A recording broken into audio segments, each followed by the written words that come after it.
যাই বলুন তাই বলুন, বাঙালিদের সঙ্গে পাখির কিন্তু বেশ মিল আছে। কেন বললাম বলুন তো?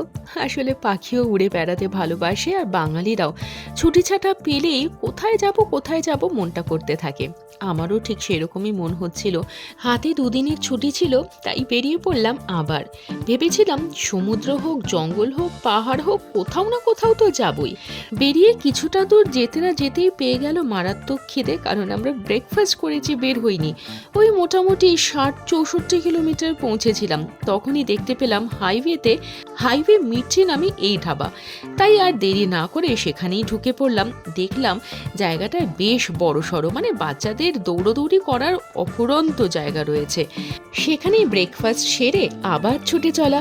গন্তব্য কোথায়? আরে গন্তব্য রয়েছে বাঁকুড়ার শুশুনিয়া পাহাড়। তবে এইবার শুশুনিয়া পাহাড়ে গিয়ে জানতে পারলাম সোনার বাংলার নাকি নতুন একটা রিসর্ট রয়েছে সেখানে। সেজন্য আমরা ঠিক করেছি এই সোনার বাংলার রিসর্টেই থাকবো। কলকাতা থেকে ৫-৫.৫ ঘন্টার মধ্যেই আমরা পৌঁছে গেলাম সোনার বাংলা রিসর্টে। এন্ট্রেন্সটা তো দেখতেই পারছেন, তবে বুঝতেই পারছেন যে রিসর্টটা কেমন। সত্যি বলতে অসাধারণ একটা রিসর্টে থাকার অনুভূতি আমরা নিয়ে ফিরলাম। যদিও বা এই রিসর্ট এখনো পুরোপুরি কমপ্লিট হয়নি, আগামী দিনে খুব শিগগিরই হয়তো রিসর্টটা কমপ্লিট হয়ে যাবে। এবং আমি আপনাদের সকলকে বলতে পারি এই রিসর্টটা কিন্তু সত্যি একটা দারুণ প্রপার্টি হতে চলেছে। আপনি যদি কোথাও ঘুরতে না যান, শুধুমাত্র এই রিসর্টে বসে থাকেন, সেটাও আপনাদের খুব ভালো লাগবে। কারণ এখানে রয়েছে খোলামেলা পরিবেশ যাকে বলে, আর তারই সঙ্গে আমরা আমাদের রুমের থেকে দেখতে পাচ্ছিলাম শুশুনিয়া পাহাড়। আর যেহেতু ডিসেম্বরের শুরুতেই আমরা গিয়েছিলাম সেখানে, সেজন্য শীতের শুরু হচ্ছে, আর হালকা কুয়াশার চাদর গায়ে দিয়ে প্রকৃতি যেন আমাদের কাছে ধরা দিচ্ছে। রিসেপশনে যাবতীয় ফর্মালিটি সেরে আমরা কিন্তু ধীরে ধীরে এগিয়ে চললাম আমাদের রুমের দিকে। এই হলো আমাদের রুম। বেশ ভালো গোছানো রুম, আর তারই সঙ্গে জানেনই কমপ্লিমেন্টারি যেই কফি এবং চা দেওয়া হয়। আর হ্যাঁ, আমাদের রুমের ট্যারিফ ছিল ৫,৫০০ থেকে ৬,০০০-এর মধ্যে। এরই সঙ্গে ব্রেকফাস্ট কমপ্লিমেন্টারি রয়েছে। ব্রেকফাস্টে কি ছিল আর কি না ছিল সেটা তো আগামী দিন সকালবেলা আপনারা দেখতেই পাবেন। তবে এখন দেখে নিন রুমের থেকে বাইরের দৃশ্যটা ঠিক কেমন ছিল। কি যেতে ইচ্ছে হচ্ছে তো, সেই জন্য বলছি দেরি একদম না করে একদিন সময় করে বেরিয়েই পড়ুন। একটা কথা বলতেই হচ্ছে, এনাদের স্টাফেদের ব্যবহার বলুন, মেনটেনেন্স বলুন, কিংবা পরিষ্কার পরিচ্ছন্নতা, সবই কিন্তু বেশ ভালো।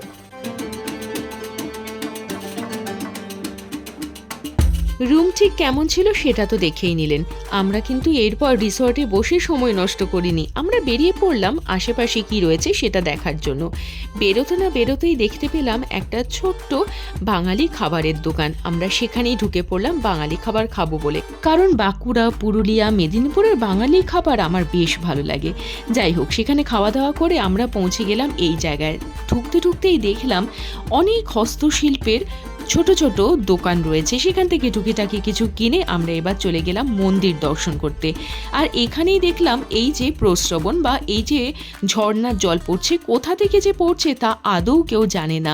মনে করা হয়, স্থানীয়রা মনে করেন এই জলটি নাকি বেশ পবিত্র। এখানে দেখলাম ছোট ছোট বেশ মন্দির রয়েছে। আর হ্যাঁ, পাশ দিয়েই উঠে যেতে হবে, যারা ট্রেকিং করে তারা ওপরে উঠে যায়। এরপর একটা কথা জানিয়ে যাই, এই যে পাথুরে রাস্তাটা বেশ সাবধানেই উঠতে হবে। আমরা যেহেতু স্নিকার্স পরে যাইনি, তাই ওপরে ওঠার রিস্ক নিলাম না। আমরা মন্দির দর্শন করে এই হস্তশিল্পের ছোট ছোট দোকানগুলো দেখে কিছু কেনাকাটা করে পৌঁছে গেলাম আবার রিসর্টে গিয়ে দেখি অনেক সাইকেল রয়েছে, সেখানে মেয়ে একটু সাইকেল চালিয়ে নিল। আর রিসর্টের রাতের দৃশ্যটা ঠিক এমন ছিল। আমরা যখন হস্তশিল্প মেলাতে গিয়েছিলাম তখন বেশ কিছু খাওয়া দাওয়া করে নিয়েছি।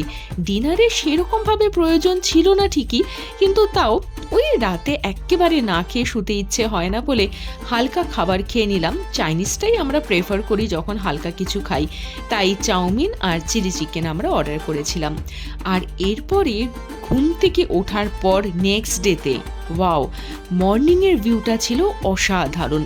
চতুর্দিক হালকা কুয়াশায় এক্কেবারে ঢাকা পড়ে গিয়েছিল।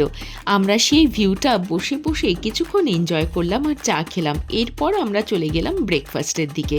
ব্রেকফাস্টে গিয়ে দেখি এলাহি আয়োজন, কি ছিল না সেখানে। আমরা তো আমাদের পছন্দ মতন কিছু সাউথ ইন্ডিয়ান খাবার, কিছুটা ডিম আর যা কিছু একটু আধটু মিষ্টি কেক ছিল সেগুলো খেয়ে নিলাম। কিন্তু আপনাদেরকে অবশ্যই দেখাবো যে সেখানে কি কি আয়োজন ছিল, কারণ আপনারা ব্রেকফাস্টটা যদি একটু হেভি করে নেন তাহলে আমার মনে হয় লাঞ্চের আর কোনো দরকারই পড়বে না। আসুন এবার একটু দেখে নিন তো কি কি ছিল সেদিন ব্রেকফাস্টে।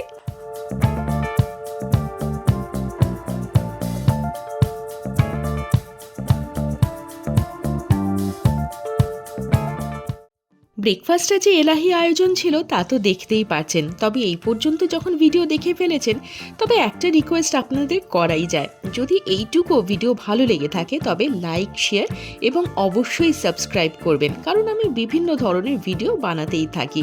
আর হ্যাঁ, কমেন্ট করে জানাতে পারেন যে আর কি কি ধরনের ভিডিও আপনারা দেখতে চাইছেন।